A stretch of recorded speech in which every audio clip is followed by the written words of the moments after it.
नमस्कार, मैं हूं गार्गी चक्रवर्ती। आप देख रहे हैं श्रेष्ठ उत्तराखंड। अयोध्या में बन रहा राम मंदिर वैसे तो ऐतिहासिक है ही। आने वाली पीढ़ियां कम से कम 1000 साल तक रामलला के मंदिर में पूजा करेंगी और भारत की प्राचीन विरासत से रूबरू होती रहेंगी। प्रधानमंत्री नरेंद्र मोदी ने इस नामुमकिन काम को ठाना और उसे मुकाम तक पहुंचाया है। जी हाँ, रामलला के मंदिर का निर्माण ऐसे तकनीक से किया जा रहा है कि 1000 साल तक मंदिर का बाल भी बांका नहीं हो पाएगा, चाहे जितना बड़ा भूकंप या तबाही ही क्यों ना आ जाए। आइए बताते हैं कि राम मंदिर के निर्माण और उसके डिजाइन में क्या है खास। अयोध्या में रामलला के प्राण प्रतिष्ठा की जोर शोर से हर तरफ तैयारियां चल रही हैं। रामलला के मंदिर को भी सजाया संवारा जा रहा है। बहुत कम लोगों को पता होगा कि राम मंदिर का निर्माण इस तरह से किया जा रहा है कि आने वाले कम से कम 1000 साल तक उसका बाल भी बांका नहीं हो पाएगा। राम मंदिर का निर्माण प्राकृतिक आपदाओं को ध्यान में रखकर किया गया है। रुड़की के सेंट्रल बिल्डिंग रिसर्च इंस्टीट्यूट यानी CBRI ने राम मंदिर का डिजाइन उसके नींव का काम किया है। सेंट्रल बिल्डिंग रिसर्च इंस्टीट्यूट जो रुड़की में है वो CSIR का एक अंग है। So one of the laboratories of CSIR। तो हमने ये अयोध्या में जो राम मंदिर बन रहा है उसके हमने 5 जिम्मेदारियां ली हुई हैं एक प्रोजेक्ट के तौर पर। राम मंदिर के निर्माण में CBRI के वैज्ञानिकों का बड़ा योगदान है। CBRI राम मंदिर से शुरुआती दौर से जुड़ी हुई है। रामलला के टेम्पररी स्ट्रक्चर का निर्माण CBRI ने ही 30 साल पहले किया था और वो 30 साल से उसकी देखरेख भी कर रही है। रामलला के स्थायी भव्य मंदिर के निर्माण और डिजाइन का काम भी CBRI के वैज्ञानिक पिछले 3 साल से कर रहे थे।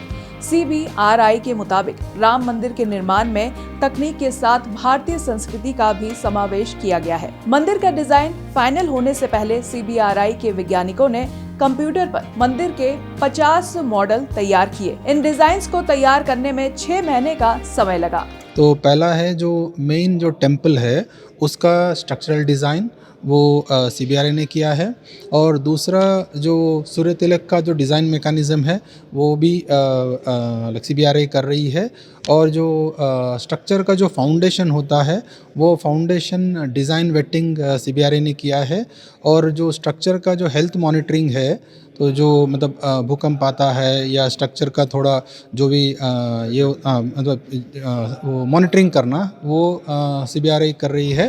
रामलला मंदिर के निर्माण के दौरान पूरे भवन में कोई सरिया नहीं लगा है। मंदिर की ऊंचाई 161 फीट है। पूरे मंदिर में कॉलम को एक के ऊपर एक पत्थर को रखकर इंटरलॉकिंग सिस्टम से निर्मित किया गया है। यही नहीं, मंदिर की नींव में सेंसर लगाए गए हैं और वही सेंस स्टोन से भव्य मंदिर का निर्माण किया गया है। मंदिर के निर्माण के दौरान रुड़की CBRI के अलावा देश की 5 IIT के वैज्ञानिकों से भी सलाह ली गई है। में रैप्ट और प्लिंथ में हम लोगों ने सेटलमेंट सेंसर लगाया है। जैसे हम लोगों ने बिल्डिंग कोई कंस्ट्रक्ट करते हैं, हम लोग कभी कभी बोलते हैं बिल्डिंग बैठ रहा है, तो ये कितना सेटल कर रहा है ड्यूरिंग कंस्ट्रक्शन और मान लीजिए कंस्ट्रक्शन होने के बाद भी कितना सेटल कर रहा है वो जानने के लिए हम लोगों ने इसमें सेटलमेंट सेंसर लगाया है। Settlement sensor liquid level sensors है और बोरहोल एक्सटेंसोमीटर है जो प्लिंथ और रैप्ट पे लगा हुआ है। नॉट ओनली प्लिंथ और रैप्ट, कुछ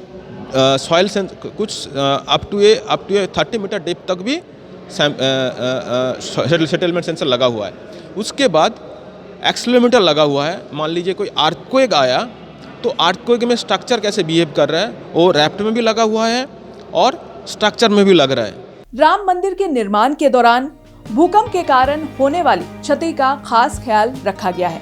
CBRI ने इसकी उम्र कम से कम 1000 साल निर्धारित की है, यानी कम से कम 1000 साल तक मंदिर को कोई नुकसान नहीं होगा। वैज्ञानिकों के मुताबिक जब रामलला को टेंट के नीचे स्थापित किया गया था उस समय रुड़की CBRI के वैज्ञानिकों ने ही टेंट भी तैयार किया था। टेंट की खासियत थी कि उस पर ना तो आग और ना ही पानी का कोई असर होता है? भव्य राम मंदिर में सूर्य तिलक के लिए भी खास डिजाइनिंग CBRI ने ही की है। सूर्य तिलक का मतलब मंदिर में जगह जगह सूर्य की किरणों के आने की व्यवस्था करना है। साथ ही राम मंदिर में जगह जगह मूर्तियों को स्थापित करने में भी CBRI के वैज्ञानिकों की टीम की अहम भूमिका रही है। अभी टेम्पररी जो स्ट्रक्चर है उसका जो तिरपाल जो कैनवस है ना, फायर रेसिस्टेंट कैनवस, तो लगभग 94 से लेकर अब तक CBRI उसको प्रोवाइड किया है। तो CBRI का एसोसिएशन इस टेम्पल से लगभग 30 साल से है और ये जो अभी मेन टेम्पल जो बन रहा है वो करीब 3 साल से वो काम चल रहा है। कोविड के टाइम पे भी इसका काम लगातार चल रहा था।